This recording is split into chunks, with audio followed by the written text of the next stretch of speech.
Queen 10 quite does it. I think it's fine. I think it probably plays better as a flat, but I also don't mind having dominating his 10x hands. The issue is he's probably flatting like Queen Jack and King Queen, but I think we have most of his 10x hands dominated. He probably has Ace King and King 10, or Ace 10 and King 10 in his flatting range, but it's possible that he doesn't have King 10. And then he's got the Jack 10. He's probably got 9 10 and 8 10. It's debatable, especially if a lot of that is made up of small pocket pairs. But if he has a lot of small pocket pairs, then we also have the perfect hand to 3-bet if he doesn't plan on 4-betting them and he plans on flatting them. Well, it looks like we just 3-bet it and take it down, which isn't what we wanted to happen. We wanted to see a flop, but here's King 10. Similar logic, except we beat Queen 10 now, I guess. It looks like this. I think this is the same player as before. Again, he folds. Same guy with the Jack 8, possibly. I don't think Jack 8's strong enough. I think this is a terrible play. This is definitely not a 3-bet. There's just way too many hands that we could 3-bet instead of Jack 8 when we could call Jack 8 and see a profitable post-flop spot. Tilt Avenues opening the hijack with middle position with about 30% of hands, so he's pretty loose, pretty aggressive, and he's folding to 3-bets 60% of the time and 4-betting 7% of the time, so he's also calling with a very wide range. But I think there's too many hands that we could 3-bet. Hands like the Queen 10 and the 10 Jack, maybe even Jack 9. I think I preferred a flat with Jack 9 as well.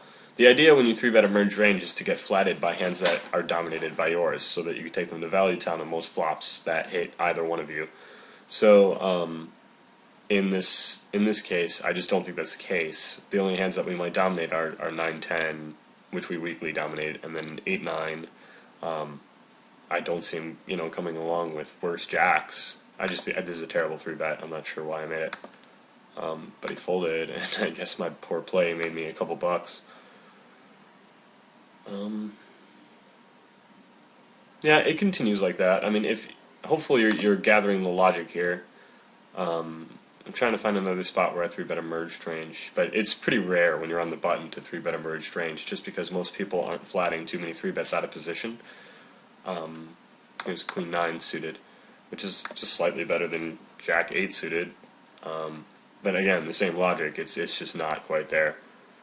This is definitely a call. I have no idea. This is just a terrible play on my part. I have no idea why I would 3-bet Queen 9 suited when I could just flat it and entice a call from this fish that's limping the hijack, getting isolated by this regular in the cutoff. I mean, this is just such a profitable call that unless someone in the blinds is squeezing an absurd amount, that this is just obviously a call. But I 3-bet because I'm a terrible player. And take it down.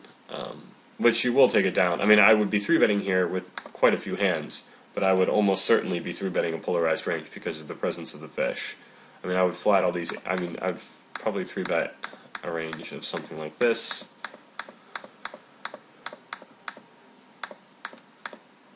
Flatting with quite a few hands. Depends on how deep we are. Something along these lines. I might go that high with the ace-x. And it looks like we run out of hands too fast. Because I think full ring players are more susceptible to 3-bets than to 3-betting like a lot of air than most 6-max players, just by nature. They're not able to adjust as quickly as 6-max players because they're usually playing about 20 tables. So I like to open up my 3-bet game even more against these guys. Maybe include hands like this to jump it up to like a quarter of the hands I get to 3-bet, and then this means that I'm flatting another 20%. So my voluntary put in pot here is 50, but all of these are making me money just directly because this guy's going to be folding an exploitable amount. He's not going to readjust fast enough. it's not like he's exploiting us when he starts shoving with nines or something like that, unless we're folding that often, and it doesn't. It's pretty close. I mean, he's probably making some money when he readjusts by shoving light, but that's the point of a polarized range, is to induce that adjustment and then pull back, like all these hands say. Like if he starts shoving with or four betting us with like small pocket pairs, then we can just dominate his 4-bet range by taking out all these offsuit hands that we were 3-betting because he was absurd with folding to 3-bets. And then we can reel that back, and say now his stack off range is ace-jack plus and like sixes plus because he's angry, and king-queen, because he's angry that we're exploiting him, so he just starts 3-betting like crazy and trying to get it in against us because we're donkeys.